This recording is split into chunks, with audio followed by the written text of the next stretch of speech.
Good morning, entrepreneurs and builders. Welcome to the Breaking Business Podcast, where we don't just talk marketing and entrepreneurship, we dissect it, we challenge it, we extract those golden nuggets that you can actually use every single day. Business is in your blood, and I'm here to make it boil. I'm your host, Dr. Wood. Now let's break it down and build something great.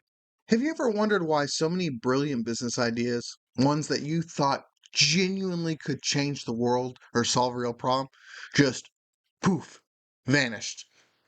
It's not like always some big dramatic explosion. Sometimes they just slink off into the ether where you're like, well, what happened to them? Often it's more like this slow fade caused by these silent destroyers that can sneak up on you. Even the most smartest entrepreneurs miss nuances around this. And so we're about to pull back the curtains on the top three culprits that have absolutely wrecked some startups before they ever even got started. Get this, a staggering 90% of startups eventually fail.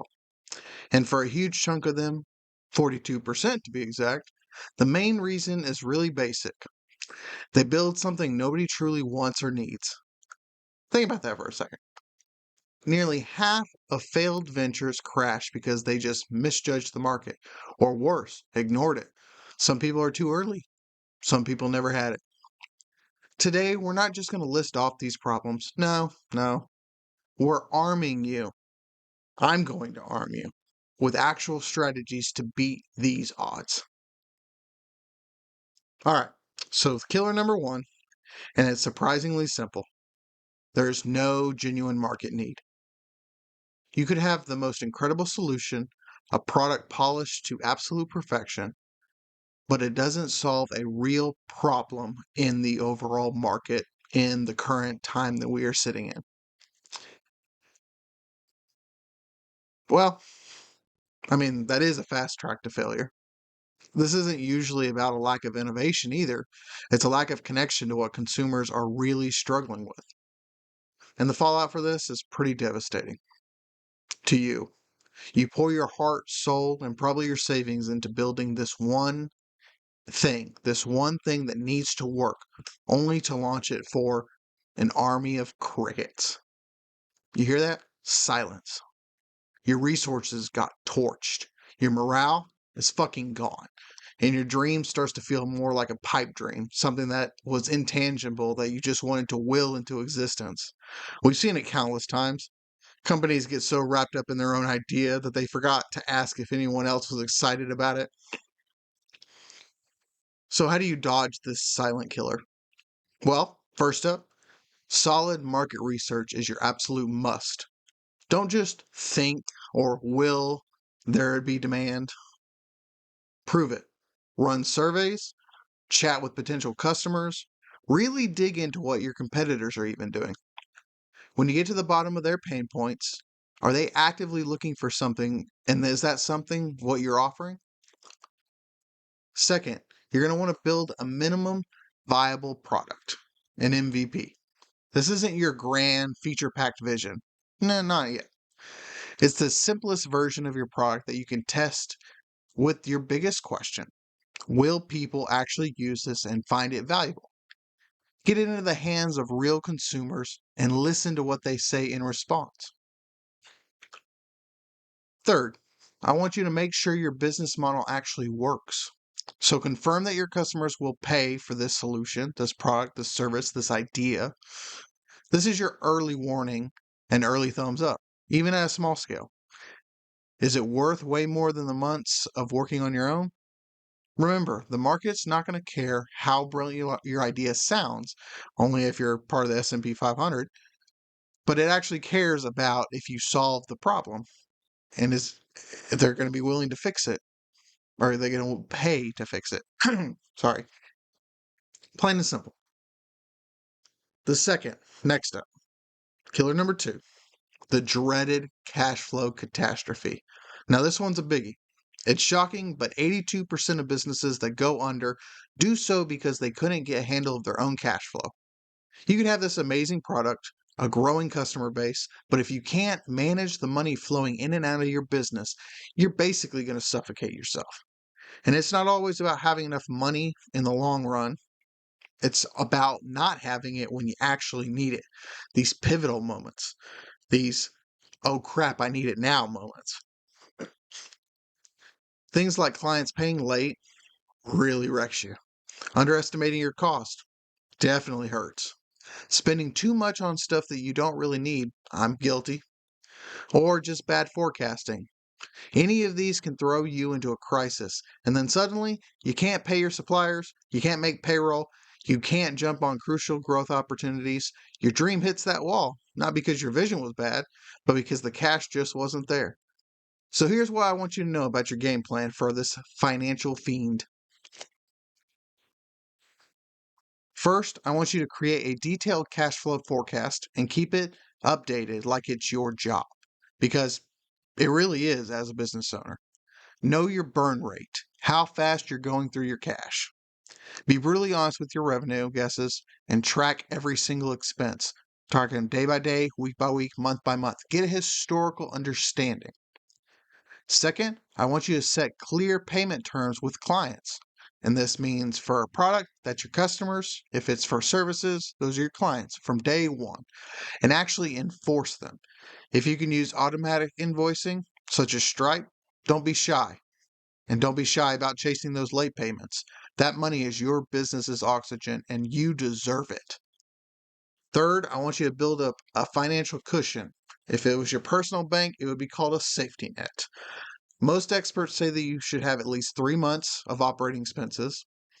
That's fine and dandy. Some people choose 6 months. I play it closer to the skin with 30 days. But, I can hurt.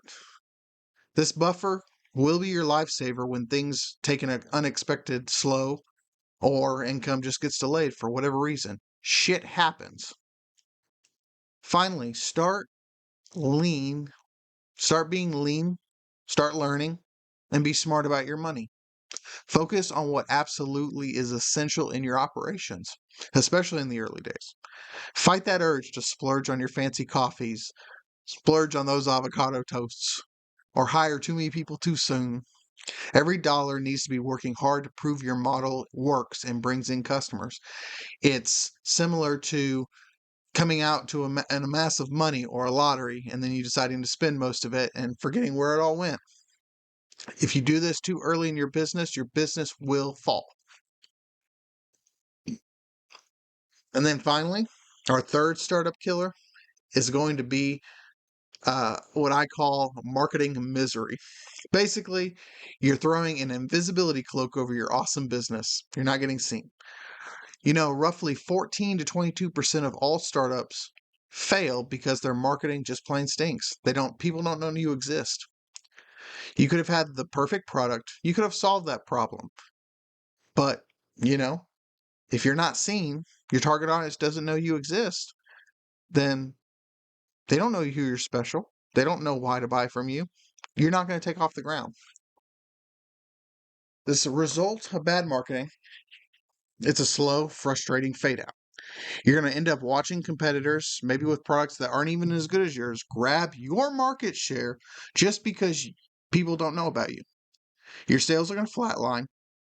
All that effort you put into the development is going to go nowhere. And there's going to be a little voice in your back of your brain that says, you suck.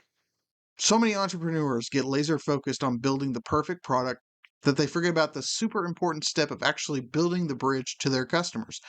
Your audience needs to know you are there, and they need to know that you are solving this thing, and so they can buy from you.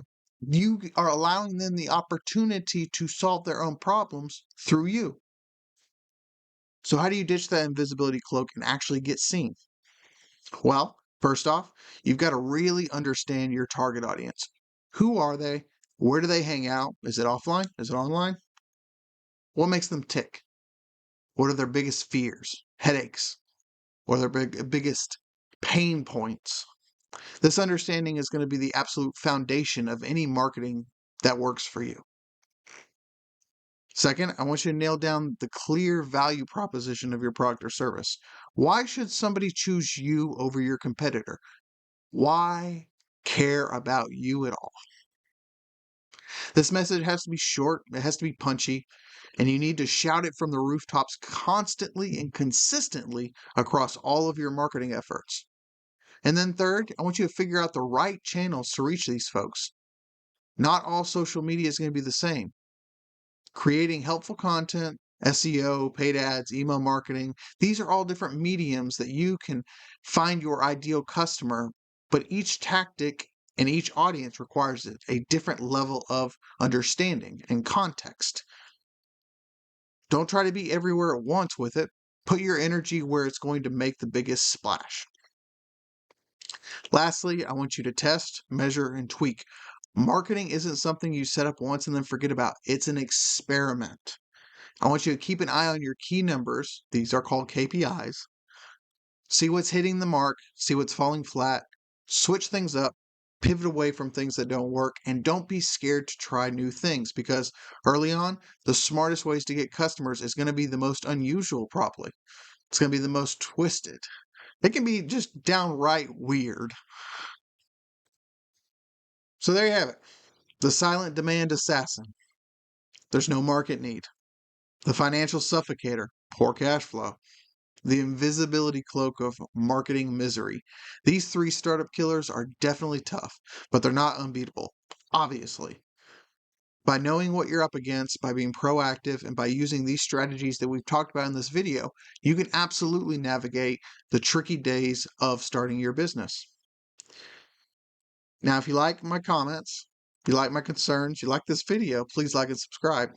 If you disagree with any of my opinions, please post them below. And let's continue learning. Let's continue building. And I hope to see you guys in the next one. Bye.